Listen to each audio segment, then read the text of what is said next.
People now remember the Battle of the Somme for the first day of the battle, the 1st of July 1916, when 60,000 British casualties occurred, of whom 20,000 were killed outright by the machine guns on the German side. And one of the dreadful things that happened was that for days before the battle began, we had pounded the German trenches, which are very deep, 3 or 4 lines deep, and we used an enormous amount of ammunition.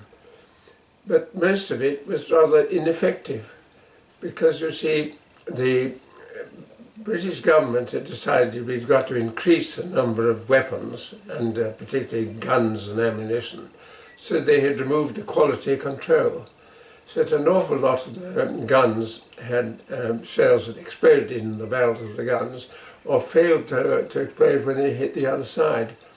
Also, we fired a lot of shrapnel in the hope that it would burst down and break the barbed wire, which it didn't. It just wasn't. We didn't have enough guns, and I mean, we did a barrage for about 5 days. It went on and on and on. And we thought that we had actually broken the German defences, so we'd break through and push the cavalry through and off we go. Well, it wasn't like that at all. But people remember the 1st of July as the awful day, but actually the Battle of the Somme lasted for 5 months.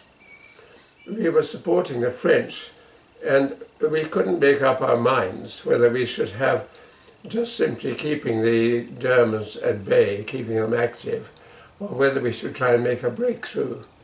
And Haig, who must have had a great love for the cavalry, was determined for all these 5 months to break the line and push through. So that is why, from the 1st of July to the middle of November 1916, we lost every day 842 men every day for 5 months. It was a horrendous battle. Now, the Glasgow Highlanders, which I told you about, had gone, as soon as the war began, the Glasgow Highlanders turned up, and they had been fighting south of High Wood. High Wood was a wood next to Delville Wood. Delville Wood and High Wood was high ground on the German side, which we were trying to break through. And the Germans were terrifically well dug in. They were dug into High Wood, there was quite a bit of it. And on the 19th of August, it's August by now, it's still fighting, the Glasgow Highlanders were ordered to attack High Wood, and the attack didn't work. It didn't get through. They were fighting alongside the 2nd Battalion of the Worcestershire Regiment.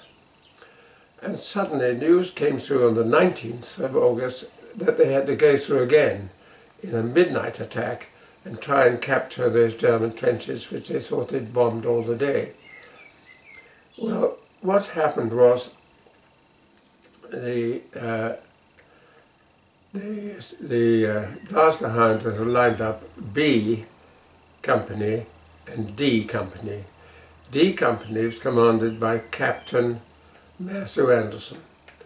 So he must have been elevated to a captain on the battlefield.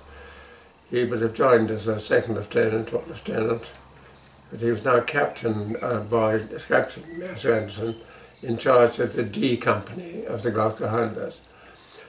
They were on a line with D next to the 2nd Battalion of the Worcestershire Regiment, and the order had been that the Glasgow Highlanders and the Worcesters should go together in a big attack. Just before it began, the Worcesters sent a message to Captain Anderson that they weren't ready and they were not going to go to the attack. So he thought he had to stay with them.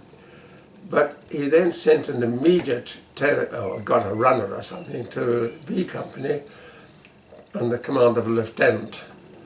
It said, look, the Worcestershires are not ready, we've got to all go together. But it was too late. The B Company had already started forward in 2 lines of 2 platoons each, going towards the enemy.